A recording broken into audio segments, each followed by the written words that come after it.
En 1 Corintios capítulo 5, continuando con nuestros estudios, este estudio de hoy es de alguna manera continuidad a lo que veíamos la semana pasada con nuestro hermano Esteban. Entonces hoy vamos a meditar en la palabra de Dios, considerar estos pasajes y ver lo que el Señor tiene hoy para nosotros. Yo estoy seguro que va a ser algo especial y quiero que me acompañe y leamos juntos desde el versículo 6 hasta el 13. Estaremos acabando el capítulo. 1 Corintios 5, versículo 6 al 13. Y la palabra de Dios dice así: no es buena vuestra jactancia. ¿No sabéis que un poco de levadura leuda toda la masa? Limpiaos pues de la vieja levadura, para que seáis nueva masa, sin levadura, como sois, porque nuestra Pascua, que es Cristo, ya fue sacrificada por nosotros. Así que celebremos la fiesta, no con la vieja levadura, ni con la levadura de malicia y de maldad, sino con panes sin levadura, de sinceridad y de verdad. Os he escrito por carta que no os juntéis con los fornicarios, no absolutamente con los fornicarios de este mundo, o con los ávaros, o con los ladrones, o con los idólatras, pues en tal caso os sería necesario salir del mundo. Más bien os escribí que no os juntéis con ninguno que, llamándose hermano, fuere fornicario, o ávaro, o idólatra, o maldiciente, o borracho, o ladrón. Con tal ni aun comáis. ¿Por qué? ¿Qué razón tendría yo para juzgar a los que están afuera? ¿No juzgáis vosotros a los que están dentro? Porque a los que están fuera, Dios juzgará. Quitad, pues, a este perverso de entre vosotros. Vamos a orar, que el Espíritu Santo nos enseñe, nos guíe esta tarde. Padre Dios, te damos gracias por la vida, gracias por un lugar donde congregarnos, gracias por el tiempo hoy. Gracias, Señor, porque hoy mi hermano, mi hermana ha tomado la decisión de estar aquí en tu casa para juntos escudriñar tu palabra. Gracias, Dios, por la bendición de tener tu palabra escrita. Le pedimos, Espíritu Santo, nos guíes esta tarde a comprender los principios de la palabra, los principios de una iglesia limpia, de una iglesia en disciplina. Señor, enséñanos más y más. Señor, si hay alguna aflicción en el corazón de mi hermano, mi hermana, lo traemos hoy delante de ti. Toda cosa que quiera distraer, que quiera robar la atención, es echado fuera en el nombre de Cristo. Señor, y este es tiempo para alabarte, para exaltarte y para recibir tu palabra, tu instrucción. En el nombre de Jesús. Amén. Gloria a Dios. Pues el tema de hoy es, como le mencionaba, una continuidad de lo que veíamos la semana pasada con nuestro hermano Esteban. Y el tema que yo quise poner a esta porción de la palabra es limpieza y disciplina en la iglesia. Va a ser interesante lo que vamos a ver hoy, entonces tome nota.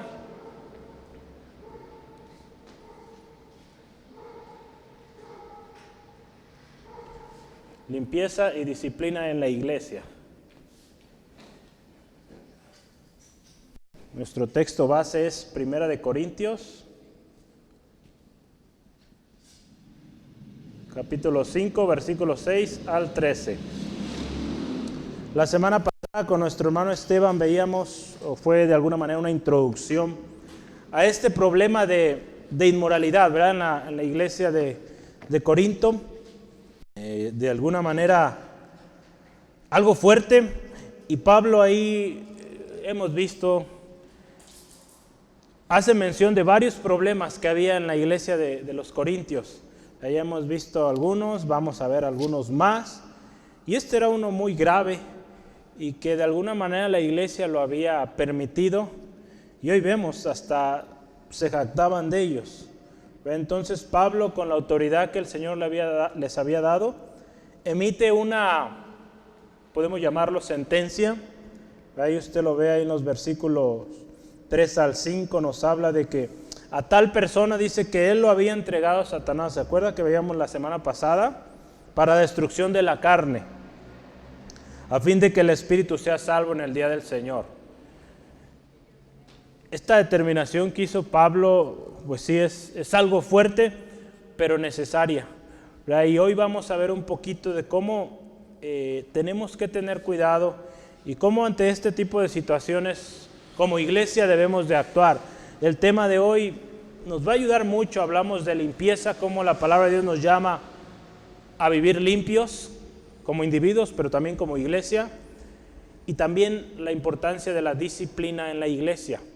Esto que usted ve ahí en los versículos 3 al 5 es parte de la disciplina que debe haber en la iglesia. De ahí, si bien fue una disciplina fuerte, grande, pero era necesaria.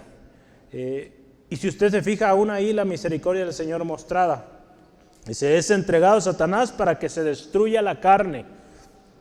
En algunas versiones, en algunos comentarios dice, para que le dé vergüenza. Le dé vergüenza, se arrepienta y pues vuelva al Señor, ¿no? Y dice ahí que en el día del Señor pues sea salvo. Ya la palabra de Dios nos dice que Dios es paciente, ¿verdad? No quiere que ninguno perezca, sino que todos procedan al arrepentimiento. Entonces, aquí hay una muestra de la misericordia de Dios. Entonces, vamos a continuar con este caso de inmoralidad sexual en la iglesia de Corinto.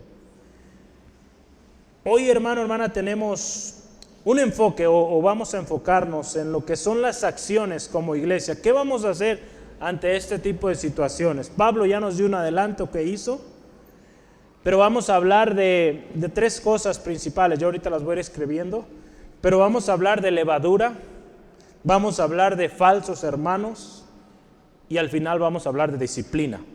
Entonces yo los voy a anotar ahorita cada uno. Tenemos que tener cuidado con la levadura, porque si usted ha escuchado de levadura, poca levadura logra un efecto grande o exponencial en la masa. En la vida cristiana, en la iglesia, cuando se permiten ciertas cosas o se toleran ciertas cosas, eso llega a afectar pues a toda la iglesia, a toda nuestra vida, a nuestra familia, ¿no? Entonces tenemos que tener cuidado. Vamos también a analizar esta parte, ahí en uno de los textos que usted ahorita y yo leíamos, dice, con ellos ni comas. Entonces vamos a hablar de qué se trata esto, ¿no? Cuando dice, ni comas con ellos, ¿qué significa eso? ¿Verdad? Vamos a hablar también que es importantísimo o importante entender el rol que tenemos como iglesia. ¿Cómo es esto? Tanto para los de adentro como iglesia, cómo funcionamos, ¿verdad? Vamos a aprender, como también fuera de la iglesia, cómo es nuestra relación hacia la gente de afuera. Aquí Pablo habla de varias cosas, entonces hoy vamos a ir con muchas lecciones. Y al final nuestra responsabilidad para con los de adentro. Como cristianos, como cuerpo de Cristo, formamos parte de una iglesia, formamos parte de un cuerpo, de una familia. Y para un buen funcionamiento, para un buen testimonio, necesita haber disciplina, ¿verdad? Y sobre todo, ¿verdad? En ocasiones cuando esta persona está en posiciones de ejemplo, de liderazgo, pues con mucha más razón, ¿verdad? Dado que está en un puesto donde da testimonio, es ejemplo. Y si se toleran actitudes, conductas que no van de acuerdo a la palabra, pues ¿qué van a hacer los más pequeños? ¿Verdad? Jesús también nos dijo en su palabra que tengamos cuidado de los pequeños, ¿verdad? Que hay de aquellos que hacen tropezar a estos pequeños. Entonces, hay mucho que podríamos hablar de esto y la palabra de Dios hoy nos va a enseñar esas advertencias, cuidados, notas importantes.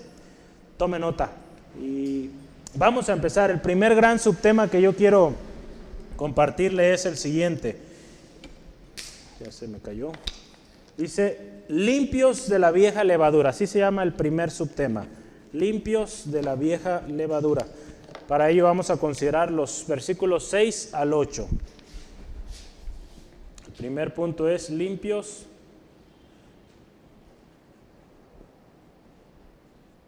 de la vieja levadura.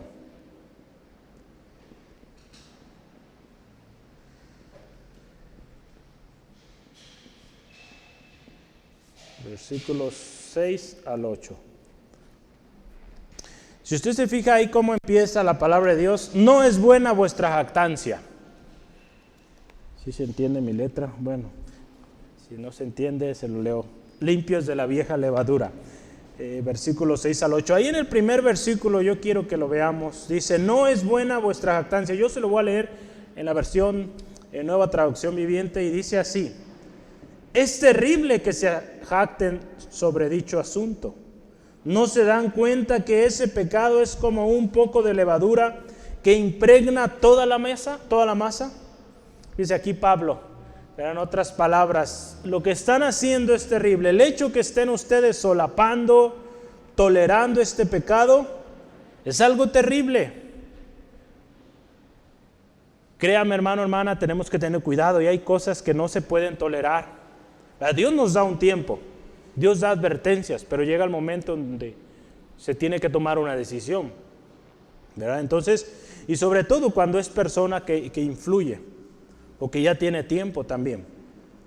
El problema antes mencionado, usted ya lo recuerda, un problema de inmoralidad sexual, ¿verdad? Un hombre que estaba con la mujer de su padre, ¿verdad? El hermano Esteban nos platicaba, nos explicaba esto, muy probable con su madrastra, ¿verdad? Porque no dice necesariamente con su madre, ¿verdad? Entonces dice ahí la mujer de su padre. Entonces era un problema terrible que no se debía tolerar en la iglesia. Porque usted se acuerda cómo era Corinto, ¿verdad? Corinto, ¿se acuerdan que era una ciudad donde había muchas culturas, diferentes influencias? La iglesia cristiana había comenzado ahí en Corinto y era necesario un buen testimonio. Y este tipo de conductas manchan el testimonio de la iglesia. Hoy en día, en el mundo, en las empresas, se habla mucho de un tema, y sobre todo este mes, de diversidad e inclusión. No sé si ha escuchado esas dos palabras, diversidad e inclusión. Tristemente, aún en la iglesia se está hablando de esto. Lamentablemente, muchas iglesias están tomando estas dos palabras para permitir que en la iglesia, ¿verdad?, haya gente ministrando que va en contra de la palabra del Señor. Vea usted las noticias, basta ver con las noticias de iglesias o grandes movimientos de iglesias supuestamente cristianas que en algún tiempo tuvieron principios centrados. Hoy en día están tolerando pues ministros, por ejemplo, homosexuales, matrimonios del mismo sexo y toda una serie de cosas, y todo eso en nombre de la diversidad, en nombre de la inclusión. Eso no es bíblico, eso no va de acuerdo a la palabra de Dios, y Dios nos llama a tener cuidado y no jactarnos de ello, porque si usted se fija, muchas de esas iglesias hasta lo anuncian en sus sitios, diciendo nosotros somos inclusivos, nosotros somos diversos, hay diversidad. Tenemos que tener cuidado con esto. Dice la palabra de Dios, un poco de levadura leuda toda la masa. Si usted y yo analizamos esta parte un poquito, ¿verdad? Una entrada que se dé, una cosa que se tolera, un pecado que se tolera puede traer, y por supuesto traerá, pues mucho más pecado.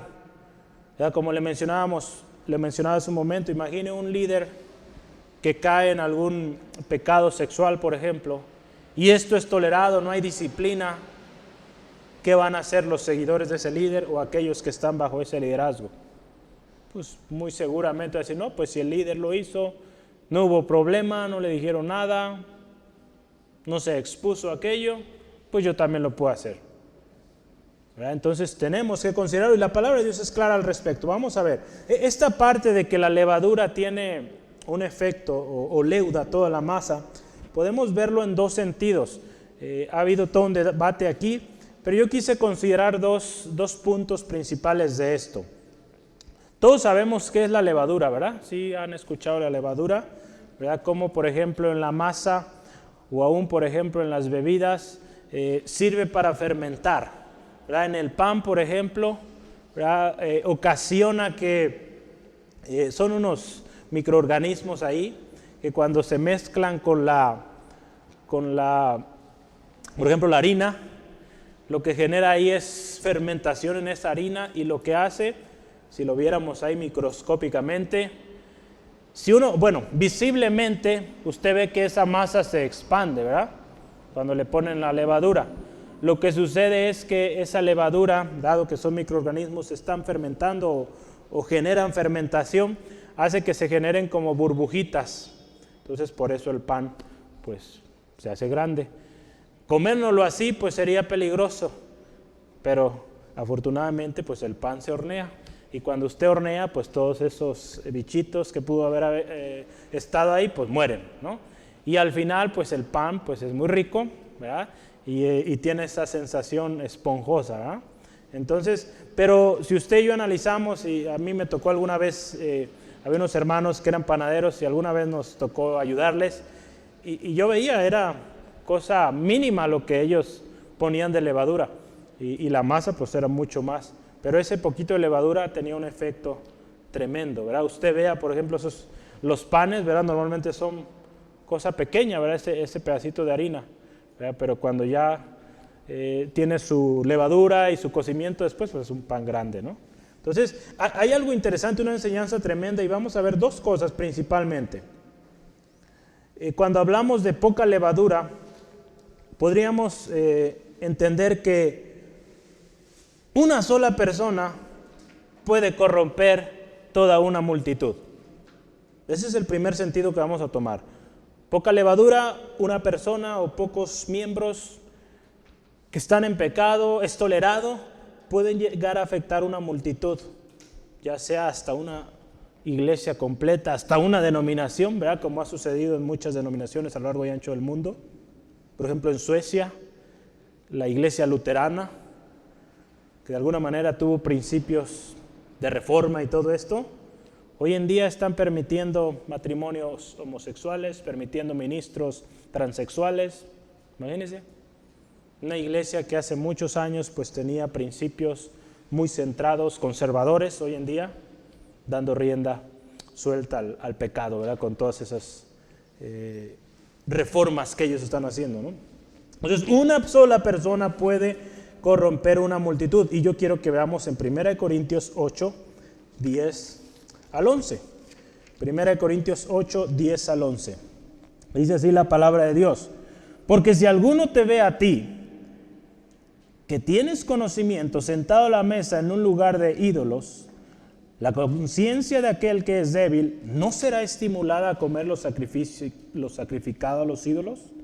Y por el conocimiento tuyo se perderá el hermano débil, por quien Cristo murió. Desde aquí apóstol Pablo advirtiendo, ten cuidado. Si bien está esta palabra que el Señor dio, todo es santificado con la oración, tenemos que tener cuidado. ¿A dónde comemos, dónde participamos? Porque quizá para usted tiene entendimiento y dice, esto no afecta, no me afecta a mi cuerpo ni espiritualmente, pero alguien que va comenzando, ¿verdad? Ya hablamos de eso hace algunas semanas, meses de hecho, alguien que va comenzando en su caminar con Cristo, le ve haciendo aquello o comiendo en esos ambientes, pues la fe de su hermano puede ser afectado, dado que es débil, va creciendo, sin entender, él puede caer. Y dice aquí algo muy importante, fíjese, se perderá el hermano débil por el cual Cristo también murió. Entonces fíjese la repercusión que tiene, ¿verdad? El no tener cuidado de lo que hacemos, de lo que participamos.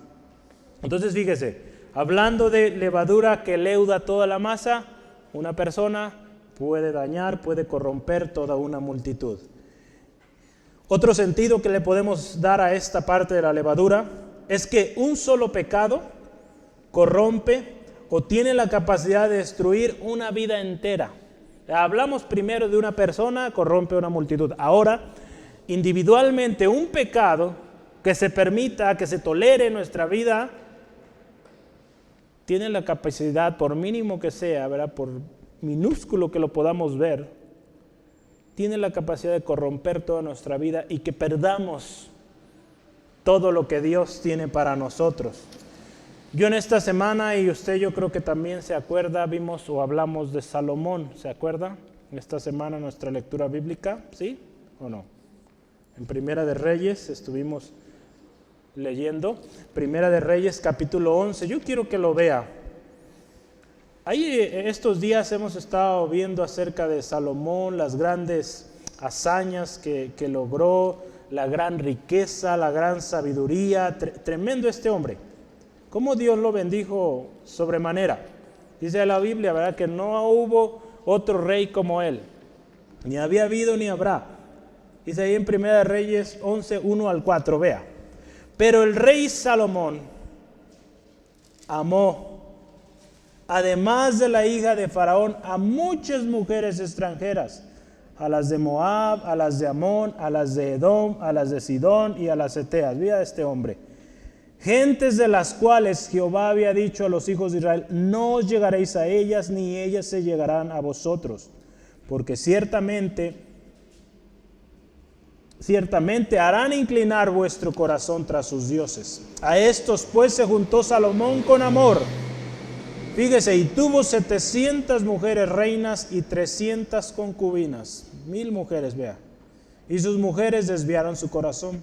Y cuando Salomón ya era viejo, sus mujeres, fíjese, inclinaron su corazón tras dioses ajenos, y su corazón no era perfecto con Jehová, su Dios, como el corazón de su padre David. De un hombre tan sabio, ¿verdad?, que vemos ahí los Proverbios, Eclesiastés, Cantares, libros de mucha sabiduría, poesía especial, preciosa. Como este hombre, fíjese, yo a esa parte en mis notas le ponía el principio o el inicio del fracaso de Salomón, ¿no?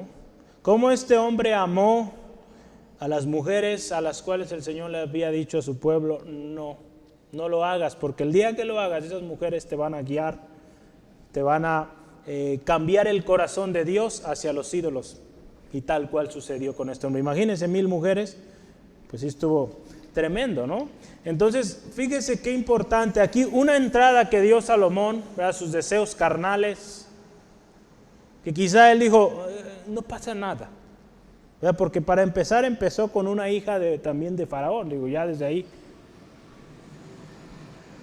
Quizá él dijo, no pasa nada, tengo todo, voy a seguir haciendo sacrificios a Dios, ¿verdad? Porque si usted ve poco antes, habla de todos los sacrificios que él hacía a Dios cada año y era algo muy especial.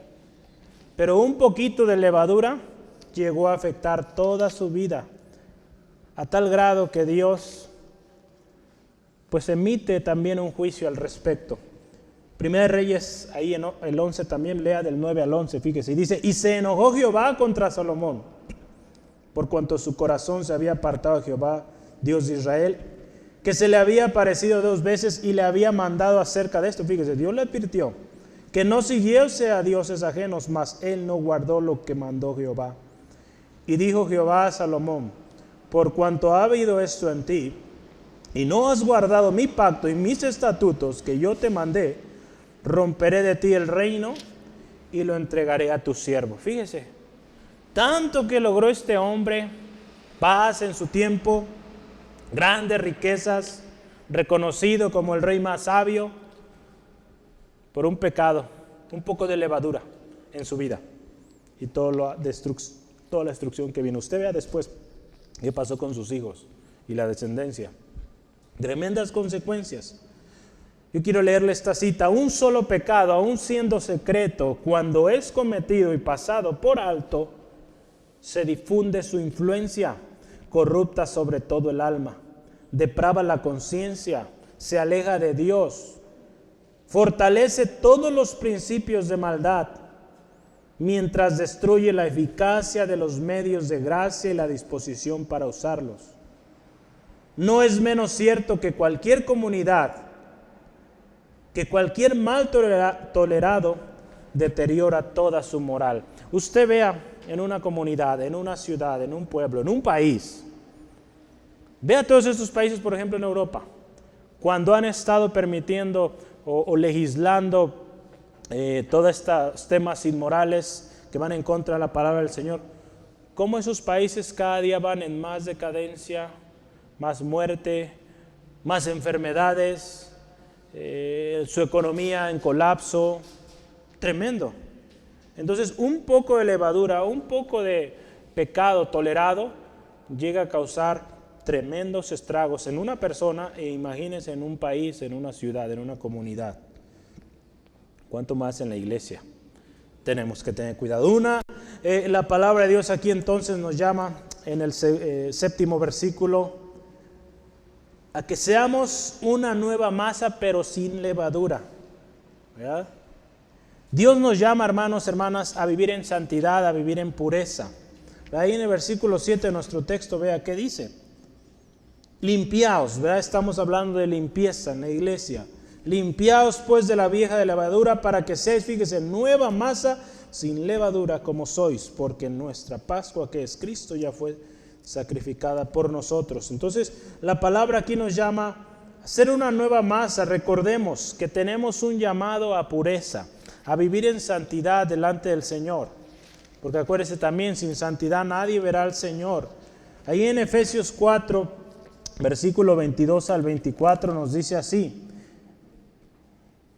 En cuanto a la pasada manera de vivir, despojaos del viejo hombre, que está viciado conforme a los deseos engañosos, y renovaos en el espíritu de vuestra mente, y vestíos del nuevo hombre, creado según Dios en la justicia y santidad de la verdad. Cuando la palabra de Dios nos habla en este caso habla de la levadura vieja, o la naturaleza vieja, o el viejo hombre, nos habla de todas esas cosas que caracterizaban nuestra vida antes de venir a Cristo, satisfaciendo los deseos de la carne, viviendo en inmoralidades, en pecados. Esa es la vieja levadura o la vieja naturaleza. Y el Señor nos dice, límpiense, limpiémonos de ello, hermano, hermana. Ahí en 2 Corintios 7:1, otro texto más al respecto, quiero que veamos. 2 Corintios 7:1 nos dice así la palabra de Dios. Así que, amados, puesto que tenemos tales promesas, limpiaos, fíjese, limpiémonos de toda contaminación de carne y de espíritu, perfeccionando la santidad en el temor de Dios. A los mismos corintios, este mismo mensaje también más adelante, limpiémonos de toda contaminación. La levadura, normalmente cuando vemos la levadura en la Biblia nos habla de contaminación, de pecado. Entonces por eso aquí nos llama a esto. Pablo en este texto, fíjese, da dos razones por las cuales debemos vivir en pureza. Es sencillo. Dos razones, a ver si usted las puede identificar en el versículo 7. Da dos razones por las cuales debemos limpiar o vivir en limpieza, vivir en pureza.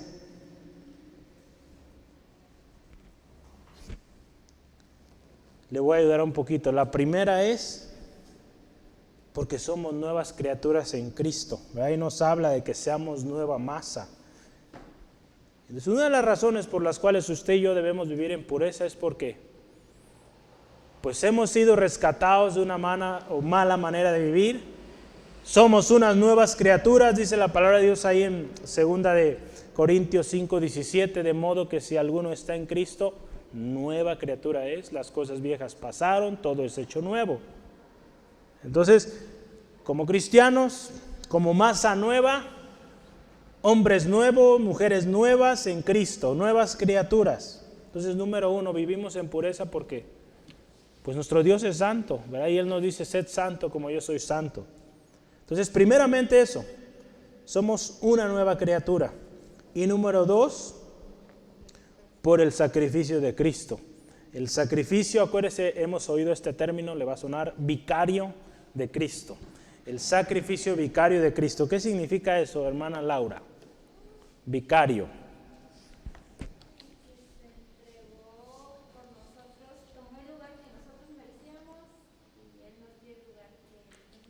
Así es.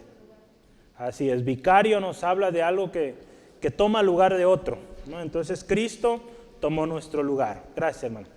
Entonces fíjese, entonces número dos, el sacrificio de Cristo, el sacrificio vicario de Cristo. Aquí nos habla o nos recuerda del Cordero Pascual. La palabra de Dios en los primeros 5 libros de la Biblia nos habla de la Pascua, que había que sacrificar un cordero, ¿verdad? Sin mancha, ¿verdad? Limpio, ¿verdad? Cuya sangre, si lo vemos en la historia del pueblo de Israel cuando fue sacado de Egipto, la sangre de ese cordero sacrificado puesta en los contornos o dinteles, dice la Biblia, de las puertas, salvó a los israelitas, ¿verdad?, de la muerte de sus primogénitos. Entonces Cristo Jesús, el Cordero Pascual, nuestro Cordero, que fue sacrificado una vez y para siempre, nos libra, hermano, hermana, de la condenación, de la muerte. ¿Verdad? La importancia, fíjese entonces, de los panes sin levadura. ¿Verdad? Cuando el pueblo de Israel celebraba esta fiesta de la Pascua, tenía que ser o comer panes sin levadura. Entonces, cuando nos habla de esta parte que vivamos, o en este caso el pueblo de Israel, celebrar esta festividad sin levadura, nos habla de vidas limpias, de vidas puras, sin corrupción, sin pecado. Entonces es por eso que aquí Pablo utiliza esa misma festividad de los judíos para mostrar que necesitamos vivir sin impurezas, ¿verdad?, sin pecado, ¿verdad?, que es en este caso representado con la levadura. Entonces la levadura en la Biblia, acuérdese, nos habla de corrupción, maldad, pecado. Si bien, hermano, usted y yo hemos sido salvos por el sacrificio de Cristo, somos también llamados a despojarnos de todo aquello que no agrada a Dios, ¿verdad? Limpiarnos de toda vieja levadura, de toda cosa que contamina nuestra vida. ¿Verdad? Si usted gusta anotar ahí una cita, 1 Pedro 1, 14 al 19, donde nos habla de esto, de despojarnos. El versículo 8 nos dice, celebremos la fiesta con sinceridad y verdad. Si usted se fija ahí, está hablando de la Pascua, ¿verdad?, que se celebraba con panes sin levadura. Dice ahí de sinceridad y verdad. El versículo 8, fíjese, así que celebremos la fiesta no con la vieja levadura, ni con la levadura de malicia y de maldad, sino con panes sin levadura, de sinceridad y de verdad. Fíjese, esto es algo interesante. Dice ahí, celebremos la fiesta. Dado que Cristo fue el sacrificio único y suficiente, vivamos una vida en pureza, eso es claro.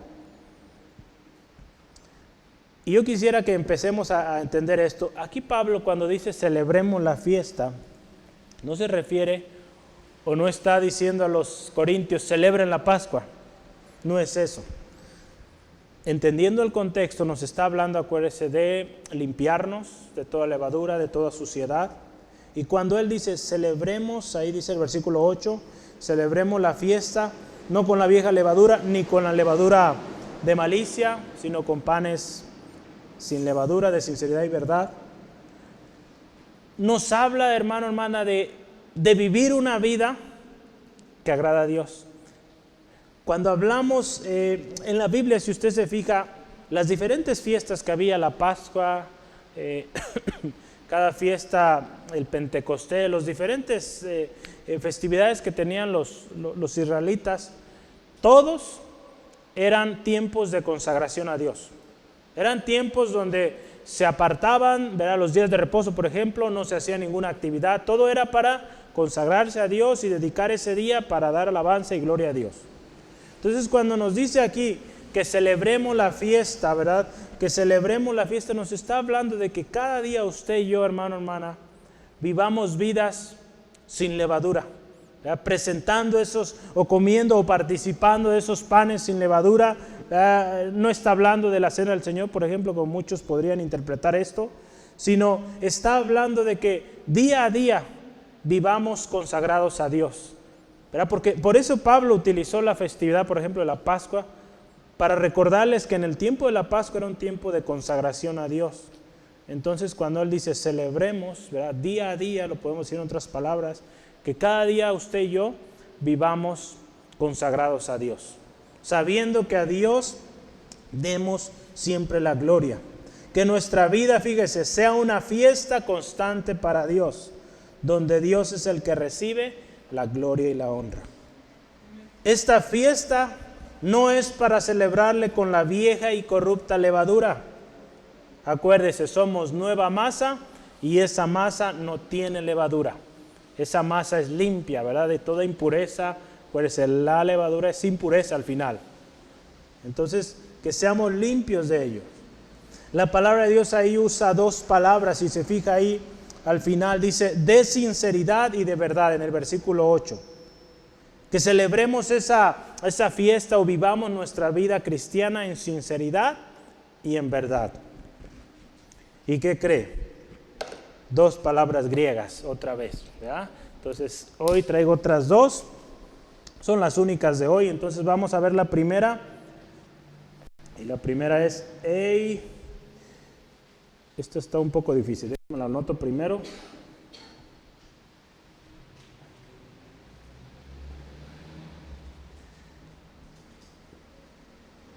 Es eilicrineia. Está medio difícil. Pero ¿qué significa esta palabra?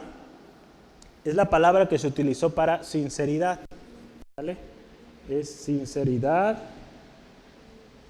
Deme un momentito, le anoto y ya puede copiar. Sinceridad, pureza, limpieza.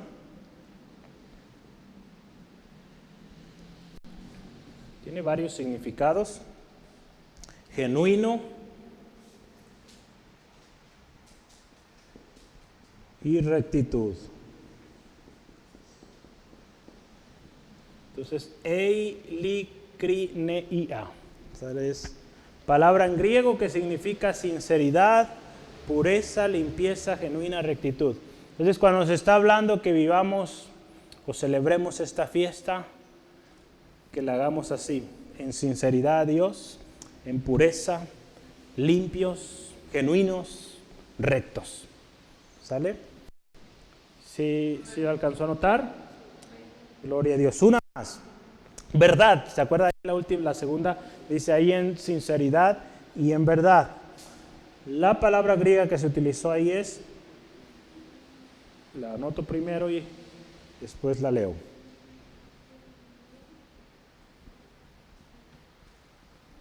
Aletheia, ¿sale? Con acento en la E. Aletheia, ¿sale? ¿Y qué significa esta palabra? Pues verdad, ¿verdad? Ahí en la Biblia, nuestra Reina Valera dice verdad, o, le voy a anotar aquí, lo verdadero.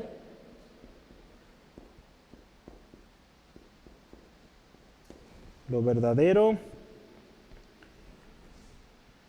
virtud. Tiene más significados. Una vida conforme a los preceptos del Evangelio. Deme un segundo. Una vida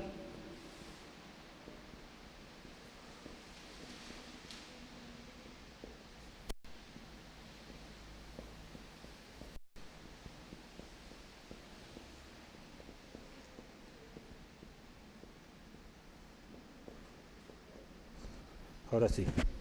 Entonces, cuando nos dice ahí la palabra que vivamos en eilicrineia, una vida en sinceridad, una vida aletheia, en lo verdadero, una vida en virtud, una vida conforme a los preceptos del Evangelio.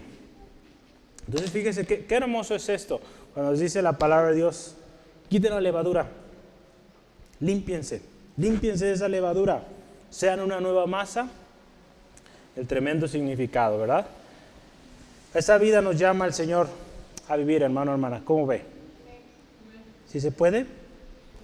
Todo lo podemos en Cristo, que nos fortalece, ¿verdad? Y Dios nos ha llamado a santidad.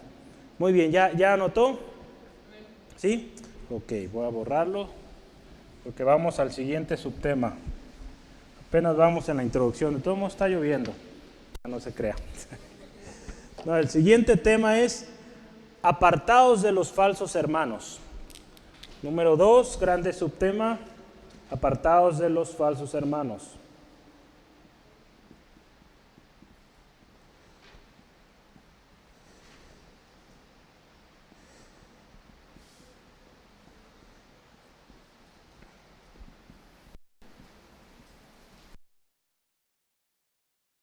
Vamos a ver ahí los versículos 9 al 11. Apartados de los falsos hermanos. Ahí fíjese cómo Pablo, hay un dato interesante ahí en el versículo 9, dice, os he escrito por carta. Esta primera parte, teólogos a lo largo de la historia han propuesto lo siguiente, que cuando Pablo puso esto, os he escrito por carta, se cree que hubo una carta antes de esta, donde Pablo ya de alguna manera les había dicho de este problema, quizá una carta más corta, donde él hablaba de este problema y que era necesario arreglarlo, y que hubo una carta antes donde se trataba este tema de moralidad y aquí se aclaraban ciertos puntos. Porque si usted se fija de alguna manera esta sección que vamos a ver ahorita, trata Pablo de aclarar algo. Ahorita lo va a ver usted, vamos a ver. Ahí versículo 9 y 10, vamos a leerlo.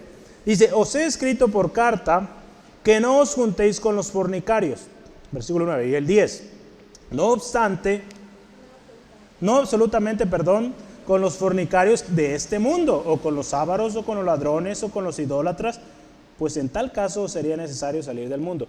Si usted se fija, Pablo aquí le dice, les escribí esto, o les dije, o escribí hace algún tiempo, podemos decirlo, de apartarse de los fornicarios, o de no juntarse con ellos. Pero dice, no absolutamente con los de este mundo. Entonces, yo aquí le puse, no se trata de los del mundo. Pablo aquí está tratando de aclarar una confusión que pudo haber en los corintios. Y si usted recuerda, no se trata que salgamos del mundo, hermano, hermana. Recordemos, y usted y yo debemos saber esto, que estamos en este mundo, pero no somos de este mundo. Y es imposible que usted, por ejemplo, yo, no coincidamos, por ejemplo, en una comida. Y más, por ejemplo, si en su familia hay personas que no se han convertido a Cristo y que viven en pecado, es imposible que usted diga, no, pues no voy a comer con él porque pues vive en fornicación o vive en tal pecado otro, ¿no? Es imposible. Aquí Pablo les está aclarando, no estoy hablando de que se aparten o dejen de siquiera ver a los del mundo, ¿no? ¿Verdad? Porque vivimos en un mundo y estamos rodeados de gente que no conoce al Señor y que vive en pecado. Usted y yo tenemos que tener claro que nuestra ciudadanía está en el cielo, ¿verdad? Ahí la palabra de Dios ahí en Filipenses 3:20 lo dice. Nuestra ciudadanía está en los cielos. Y que tenemos también usted y yo que tener claro que cuando hablamos de asociaciones o cuando hablamos de relaciones con el mundo, tenemos que saber a qué nos referimos. ¿Usted se acuerda qué dice 2 Corintios 6:14? ¿Qué dice? No os unáis en yugo desigual con los incrédulos. ¿Verdad? ¿Qué compañerismo, dice la palabra, tiene la justicia con la injusticia y qué comunión la luz con las tinieblas? Entonces, cuando la palabra de Dios nos dice no se unan, es claro en ello.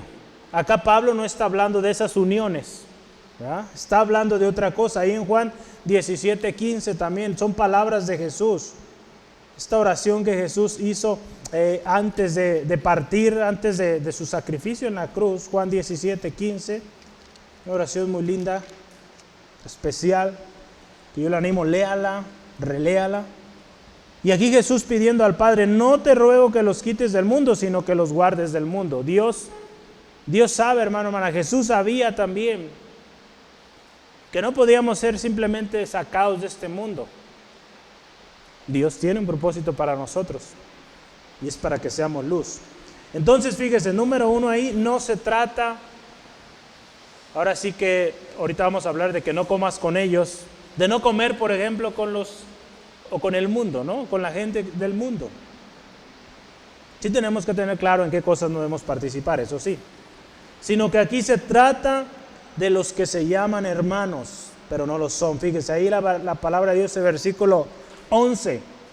Más bien, fíjese, os escribí, está hablando en un tiempo pasado, ¿verdad? Por eso se cree que ya había habido una carta antes.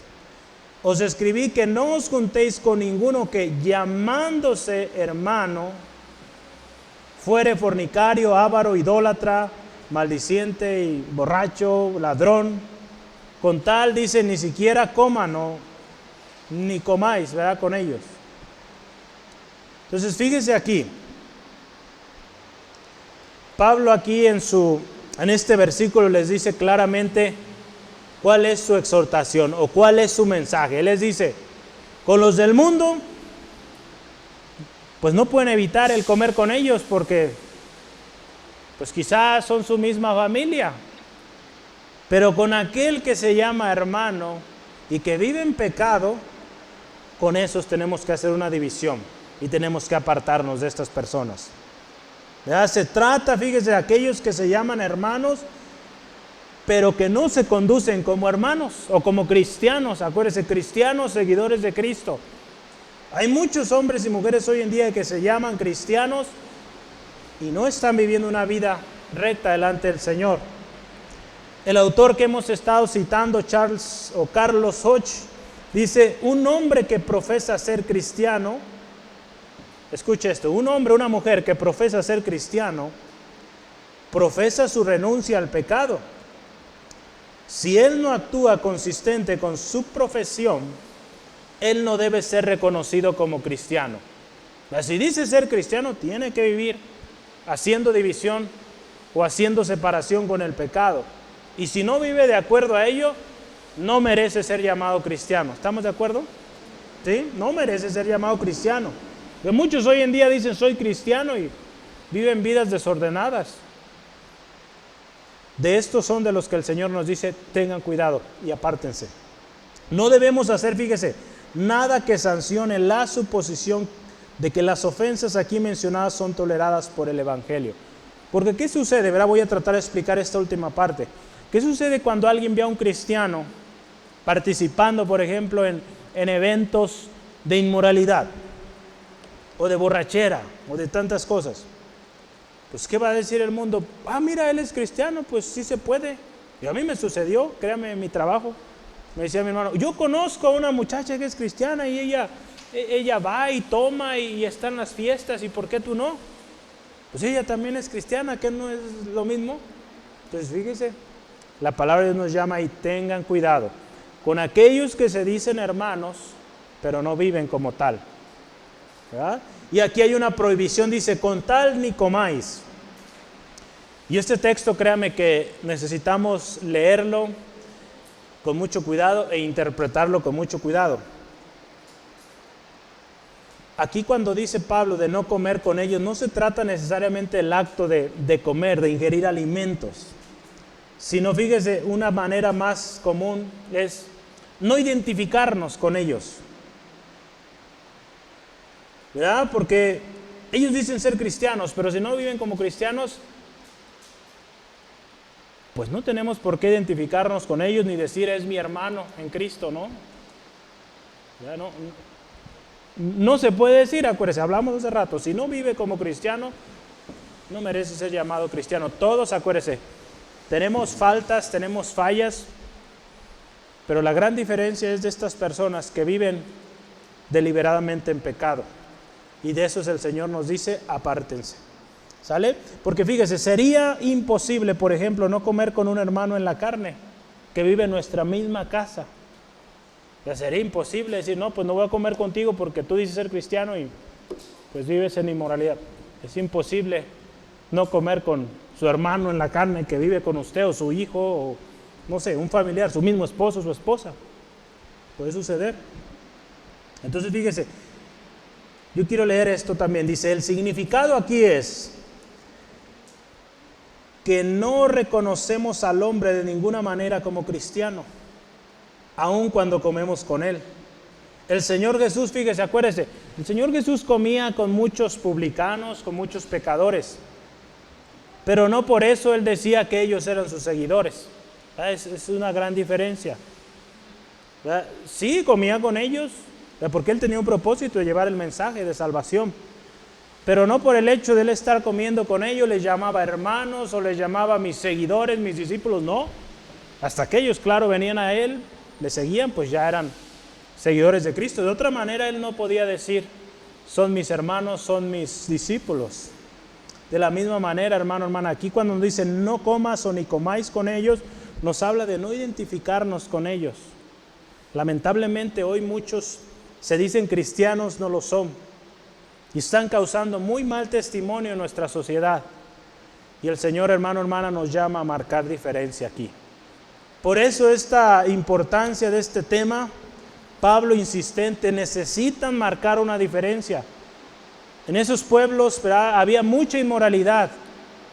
En Corinto, una ciudad de muchas religiones, mezcla de culturas, y Pablo le dice a los corintios: tengan cuidado, no toleren este tipo de conductas en la iglesia, ¿vale?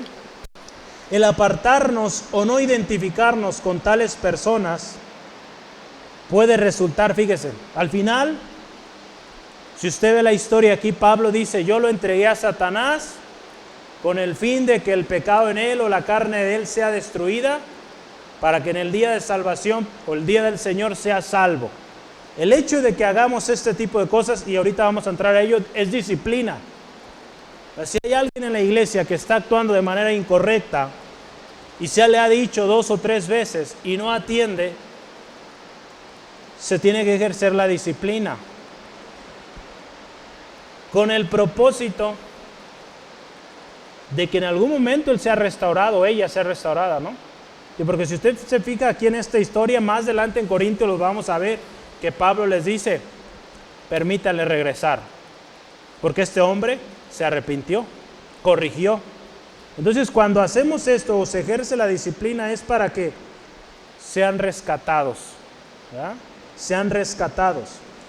Ahí en 1 Corintios 5:5 ya lo veíamos la semana pasada, y yo tengo un texto más, 2 de Tesalonicenses. No es que vamos a apartarnos nomás porque sí, porque me cayó mal, no. Es cuando hay un caso de que se le ha dicho las cosas, se le ha exhortado con la misma palabra de Dios, no ha atendido, ahí es cuando se ejerce la disciplina. Segunda de Tesalonicenses 3:14, dice: si alguno, fíjese, no obedece a lo que decimos por medio de esta carta, a este señaladlo y no os juntéis con él, para que se avergüence. Y quizá con esa vergüenza, después de un tiempo ella reconozca su pecado, rectifique y sea restaurado, ¿verdad? Ese es el propósito al final. Hay muchos casos que hemos visto de gente que, pues sí, andaba en pecado y deliberadamente se tuvo que quitar de un ministerio o de una función en la iglesia, y en algún momento esta persona reconoció, volvió, y están siendo restaurados muchos de ellos, algunos restaurados completamente, otros, lamentablemente, esto es una cosa importante, lamentablemente muchos de estos pecados de inmoralidad, es muy difícil que puedan volver a ese puesto quizá de liderazgo, sobre todo cuando es temas de inmoralidad. Eso es tremendo. Por algo la palabra de Dios, cuando habla de los líderes, de los obispos, dice, por ejemplo, maridos de una sola mujer, ¿verdad? Entonces, vea todo lo que esto involucra y cómo Dios aún ahí nos da enseñanza, ¿sale? Vamos a terminar el último tema: disciplina a los de adentro. Número 3, disciplina a los de adentro.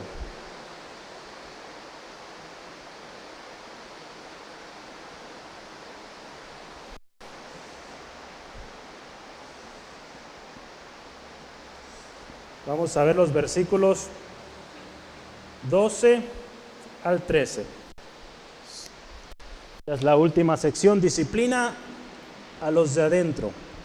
Estos versículos yo se los voy a leer en la Nueva Traducción Viviente, y dice así: no es mi deber juzgar a los de afuera, pero sí es responsabilidad de ustedes juzgar a los que son de la iglesia y están en pecado.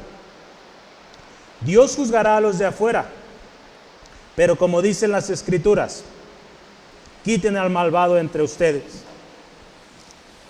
¿Sale? Entonces, aquí Pablo, si usted se fija en la Reina Valera, dice: quitad pues a este perverso de entre vosotros, ¿verdad? Así termina Pablo. Entonces aquí esta última parte dice Pablo: el juicio a la gente de afuera le corresponde a Dios, ¿verdad? No nos corresponde a nosotros. Si hablamos, por ejemplo, en actos ilícitos en nuestra sociedad, también hay autoridades que los van a juzgar, ¿verdad? Hay juzgados, hay policía, hay todo un sistema judicial para juzgar a aquellos que están obrando mal en la sociedad. Si hablamos de lo eterno, pues también Dios, ¿verdad?, será el que los va a juzgar. Acuérdese, es a Dios a quien le corresponde el juicio. Nuestra actitud como cristianos hacia los de afuera no debe ser de, no, tú eres pecador, ni siquiera me junto contigo, ni siquiera comparto una silla en el camión contigo. No, Pablo está siendo claro, enfático en eso. Es imposible que en el camión no vaya usted rodeado de pecadores, de gente que está viviendo en pecado. A menos que haya un camión de cristianos, ¿verdad? Pero pues no lo hay. Y aún ahí van a haber de estos que dicen ser cristianos, que por quizá llegar más pronto al trabajo se van a querer subir a sus camiones de los cristianos que van a ir más vacíos. Pues no, ¿verdad? Entonces nadie le garantiza un camión lleno de cristianos, ¿sale? ¿De acuerdo? Entonces muy bien, fíjese, Pablo aquí es claro, con los de afuera Dios es el que va a juzgar, no nosotros, y no nos corresponde juzgarles. Nuestra actitud, al contrario, a los de afuera, ¿cómo es? ¿Cómo es su actitud, hermano, hermana, hacia los de afuera, a los que viven sin Cristo? Colosenses 4:5 nos dice, andad sabiamente para con los de afuera, redimiendo el tiempo. Nuestra actitud hacia los de afuera, sabios, sabiamente, Colosenses 4:5. Colosenses 4:5. Otro más que quiero leerle. Nuestra actitud hacia los de afuera, ahí en 1 Tesalonicenses 4:12, dice así la palabra: con honradez, a fin de que os conduzcáis, fíjese, honradamente para con los de afuera, y no tengáis necesidad de nada. Número 1, sabiamente. Número 2, honradamente. Así nos conducimos hacia los de afuera. Y número 3, Primera de Timoteo 3:7. Primera de Timoteo 3:7. Nos conducimos con buen testimonio. Dice, también es necesario que tenga buen testimonio a los de afuera, para que no caiga en descrédito y en lazo del diablo. Fíjese, esta parte es importante. Que haya buen testimonio hacia los de afuera, porque de otra manera hay descrédito. ¿Qué va a decir la gente? Pues es lo mismo. Ya nomás cambió de religión, pero sigue siendo la misma persona. La vida cristiana es una vida de cambio, acuérdese. Es una vida nueva, una vida sin levadura, ¿verdad? Porque la levadura corrompe, la levadura pues es pecado. Entonces la palabra del Señor nos llama aquí claramente a vivir sabiamente con los de afuera, honradamente con los de afuera y con buen testimonio. Sí, así es nuestra actitud hacia los de afuera.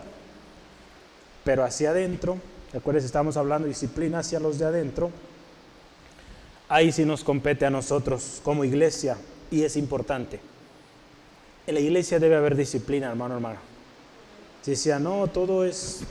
Sí hay disciplina, ¿verdad? Porque como cuerpo, el Señor nos ha dado a cada uno habilidades distintas, dones, ministerios, el propósito de edificarnos, y muchas veces va a ser necesaria la exhortación, la disciplina. Dios ha confiado, fíjese, la disciplina a los de adentro, a la misma iglesia. Por eso tenemos pastores, maestros, supervisores. La Biblia habla de los obispos, diáconos, líderes de ministerio, ancianos, ya lo hemos hablado. Dios por algo instituyó a estas autoridades. Entonces fíjese, aquí en esta historia dice, quiten, ¿verdad? Aquí estamos hablando de disciplina.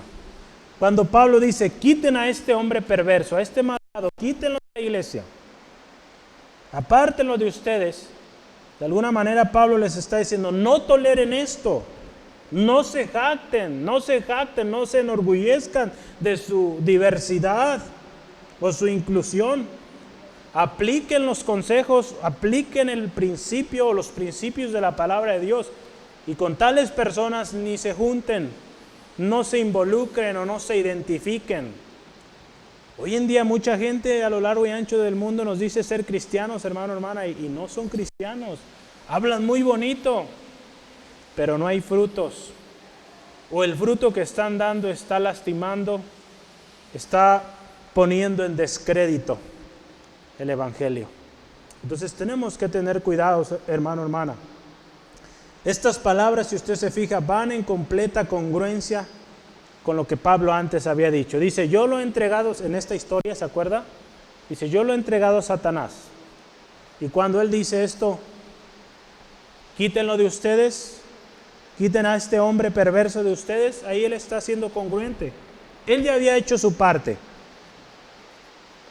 Como ministro, como líder o de alguna manera fundador de esta iglesia, ya había hecho su parte, pero también en la iglesia les estaba diciendo, quiten a este hombre. La disciplina en la iglesia es necesaria, ¿de acuerdo?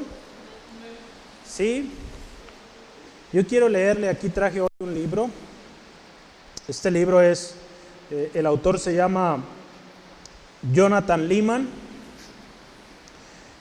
Hicieron una serie de libros y le llaman las 9 marcas de la iglesia, y este en particular habla de la disciplina en la iglesia.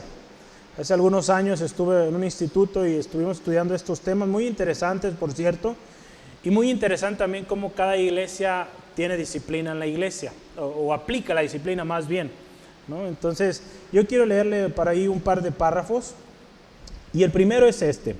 Escuche, el discípulo cristiano es alguien que sigue a Jesucristo. El discípulo o el discipulado en la iglesia local implica que los miembros de la iglesia se ayudan mutuamente a seguir a Jesús. Los miembros consiguen esto a través de la formación y la corrección. Enseñan lo bueno y corrigen lo malo. Se animan mutuamente al camino correcto y se ayudan mutuamente a mantenerse alejados del camino incorrecto. Visto de esta manera, la necesidad de corrección como cristiano debería ser obvia para nosotros. Como cristianos, es en parte indispensable reconocer que somos criaturas finitas y caídas. Podemos al mismo tiempo ser inconscientes y engañarnos a nosotros mismos. Por tanto, necesitamos que otros creyentes nos ayuden a saber cuándo nos hemos salido del camino del discipulado. Entonces, la iglesia, o en la iglesia es necesario la disciplina, porque acuérdese, como cuerpo, juntos nos edificamos, y parte de la edificación, dice ahí, es formación y corrección. ¿Sale? La formación nos habla de enseñanza, de hablar principios, la palabra, y la corrección, pues es, el nombre lo dice, corregir malas conductas, malas prácticas, aún a veces malas interpretaciones de la misma palabra. Entonces, van juntas esas dos partes, instrucción y corrección, ¿no? Formación y corrección. Y un último párrafo que quiero leerle, la página 50.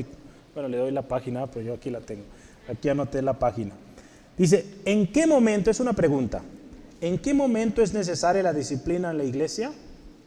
En términos generales, la disciplina es necesaria en el momento que un discípulo se aleja del camino cristiano a causa del pecado. Es necesario cuando se abre una brecha entre nuestra profesión de fe y nuestra vida, y el supuesto representante de Jesús deja de representarlo. No sé si más o menos quedó claro esto. Es necesario entonces, fíjese, cuando alguien que dice ser discípulo de Jesucristo se aparta de él, dice ahí, abre brecha o permite o tolera pecado en su vida y deja de ser un fiel representante, un fiel seguidor de Cristo, ahí es cuando es necesaria la disciplina. La palabra de Dios nos habla, y hay toda una serie de estudios que podríamos llevar con respecto a la disciplina. ¿De qué se trata cuando hablamos de disciplina? Lo que sí es importante es que la palabra de Dios nos advierte de esto. No nos identifiquemos con gente que dice ser cristiana y no lo es, ¿sale? Y la disciplina será necesaria en la iglesia. Cuando veamos este tipo de conductas, créame que muchos testimonios tenemos de gente que ha pasado por la disciplina y hoy están restaurados. Tenemos también tristes ejemplos de gente que no ha aceptado la disciplina, que persiste en su error, en su conducta, Lastimosamente muchos de ellos muertos, muchos de ellos en una condición hoy muy triste, porque no aceptaron la disciplina.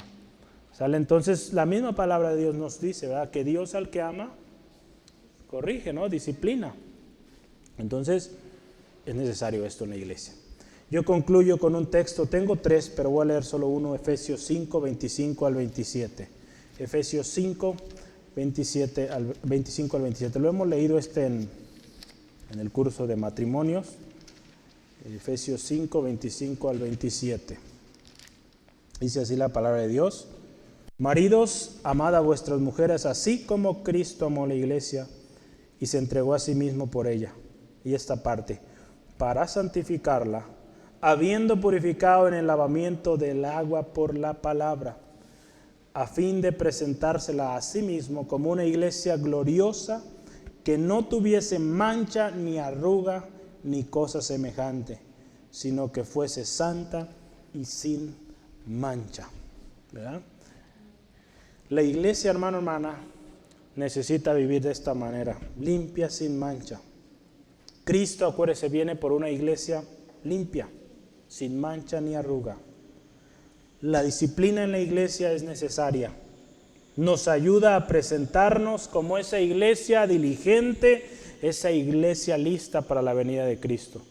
Una iglesia que no lleva disciplina, créame, que no va de acuerdo primero a los principios de la palabra, y que si no tiene cuidado, pues muy seguro cae en el error, en el descrédito, y termina siendo pues una cosa que nada que ver con una iglesia de Cristo. ¿Verdad? Hermano, hermana, la palabra de Dios nos dice aquí, vivamos sin orgullo, quitando la levadura de nuestras vidas. Despojémonos de todo pecado y vivamos cada día en consagración a Dios, acuérdese, celebrando la fiesta, consagrándonos a Dios. Cuidemos, fíjese, nuestras relaciones y nuestras asociaciones. No nos identifiquemos con aquellos que se llaman hermanos y no viven una vida cristiana verdadera. Recordemos que Dios es el juez final y a Él le corresponde el juicio tanto a los de afuera como a los de adentro al final. Nosotros, fíjese, para con los de afuera tenemos que actuar con buen testimonio. Nosotros, para con los de adentro, como cuerpo de Cristo, hemos de trabajar juntos para edificarnos unos a otros, ayudando a hacer lo bueno y también corrigiendo lo malo, ¿verdad? Cuando se requiera la disciplina, la ejerzamos con estas 3 cosas, fíjese, con responsabilidad, con amor y sin acepción de personas. Vea que cuando usted y yo ejerzamos disciplina, no digamos, no, es que este es mi mejor amigo, este voy a ser más livianito, más ligerito, no. Si la palabra de Dios nos instruye algo, es cómo va. La palabra de Dios cómo va, con mucho amor, claro, porque es nuestro hermano, por el cual Cristo Jesús también dio su vida, y con responsabilidad. ¿Sale? Vamos orando, le invito a cierre sus ojos y oremos, dando gracias al Señor por esta palabra que nos ha enseñado hoy. Padre, te damos gracias porque tú eres Dios hermoso. Señor, tú tienes todo en control, Señor. Señor, y en tu palabra hoy, Señor, nos llamas a vivir en pureza. Nos enseñan la importancia también de guardar nuestro testimonio, tanto con los de afuera como los de adentro. ¿Cómo debe ser nuestra actitud hacia los de afuera? Es imposible que podamos vivir apartados completamente de la gente que vive en pecado. Muchos de ellos son nuestra misma familia. Señor, ayúdanos ante la gente de afuera, vivir en buen testimonio, amando honradamente, sabiamente, reconociendo que también el sacrificio de Cristo fue por ellos. Señor, pero nuestra actitud hacia los de adentro, como cuerpo unido en Cristo, como familia, como ministros que nos has llamado a ministrarnos unos a otros, Señor, que aprendamos, Señor, a tomar nuestra responsabilidad y cuando haya conductas erróneas en nosotros, Señor, seamos prontos a corregirlas, Señor, si nosotros estamos en conductas inadecuadas, seamos obedientes a la instrucción. Si hay disciplina, seamos obedientes y que con esto podamos ser restaurados.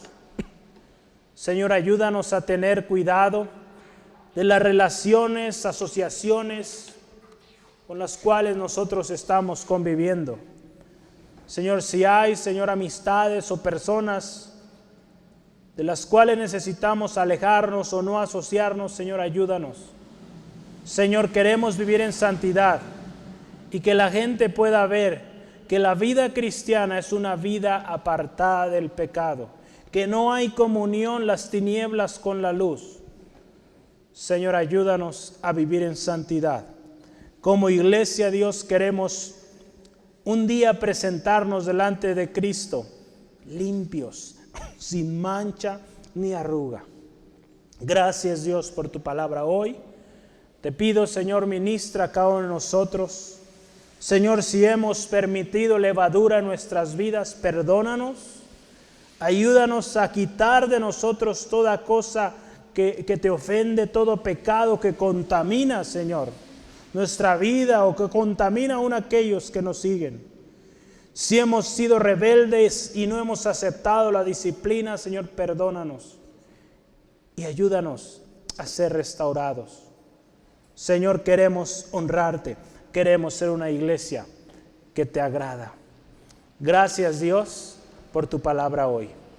Señor, si hay alguien hoy aquí, Señor, que necesita de ti, que no se encuentra listo, que si hoy se acabaran sus días, no se siente preparado, se siente impuro, impura, o siente que no ha sido genuino en su caminar con Cristo, Señor, ayúdale hoy a tomar o arreglar cuentas contigo.